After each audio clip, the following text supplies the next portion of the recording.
এই যে ত্বকের যত্নের কথা বলে থাকি সেটি নির্ধারণের জন্য কখন চিকিৎসকের কাছে যেতে হবে? আমাদের কাছে যখন পেশেন্টরা আসে দুটো উদ্দেশ্যে আসে, কখনো কনসার্ন নিয়ে আসে, কখনো একটা স্কিন কেয়ারের জন্য আসে।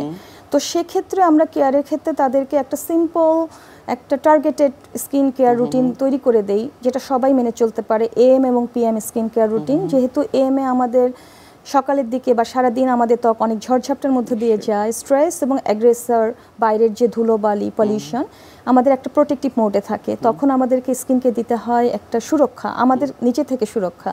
রাতের বেলা যেহেতু স্কিন একটা ট্রান্সফরমেটিভ এবং রেস্ট রিপেয়ার মোডে থাকে, তখন আমাদেরকে স্কিনকে দিতে হয় লাভ।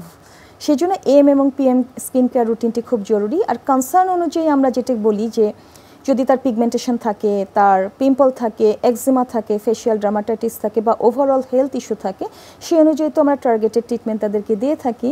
তবে একটু আগে যেহেতু মেকআপ নিয়ে কথা বলছিলাম, এ ধরনের কনসার্ন নিয়েও আসে যে মেকআপ করেও আমরা স্কিনকে কীভাবে ভালো রাখবো, কী ধরনের অ্যাস্থেটিক সার্ভিসগুলো আমরা অ্যাভেইল করতে পারি, সেটাও কিন্তু একটা কনসার্নে পরিণত হয়েছে।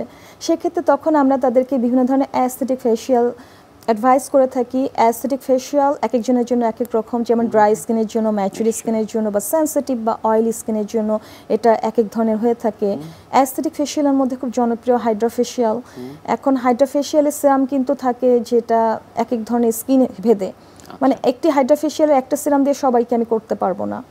এরপরে আমাদের স্কিনকে গ্লো করার জন্য আমরা ডুও ফেশিয়াল করে থাকি, এগুলো ডিভাইস ওরিয়েন্টেড। আরেকটি মজার ফেশিয়াল আছে, আমরা জানি HIFU, high intensity focused ultrasound, যেটা স্কিন টাইটেনিং এবং টোনিং করে, এটাকে আমরা আল্ট্রাসাউন্ড ফেশিয়াল বলে থাকি। এবং কেমিক্যাল পিলের মাধ্যমে যে সলিউশনগুলো ব্যবহার করি, এগুলোকে আমরা কেমিক্যাল ফেশিয়াল বলে থাকি। নামটি কেমিক্যাল, কিন্তু এখানে ব্যবহার করা হয় স্কিন বেনিফিশিয়াল ইনগ্রেডিয়েন্ট, বিভিন্ন ধরনের বোটানিক্যাল এক্সট্র্যাক্ট বা মিল্ক এক্সট্র্যাক্ট।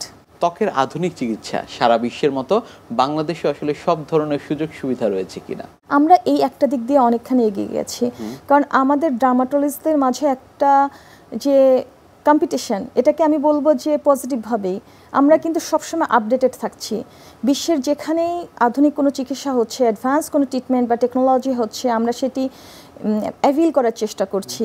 কারণ আমাদের দর্শকদের, আমাদের পেশেন্টদেরও যেহেতু তাদের এক্সপেকটেশন ফুলফিল করার জন্য এবং নিজেদেরকে আপডেটেড করার জন্য আমি পার্সোনালি এটা করতে পছন্দ করি। তো সেক্ষেত্রে আমি আরেকটি আধুনিক ট্রিটমেন্টের কথা বলবো, এটাকে আমরা NAT প্লাসও বলে থাকি, NAD প্লাস বলে থাকি, নিকোটিনামাইড অ্যাডিনোয়েন ডাইনিউক্লিওটাইড।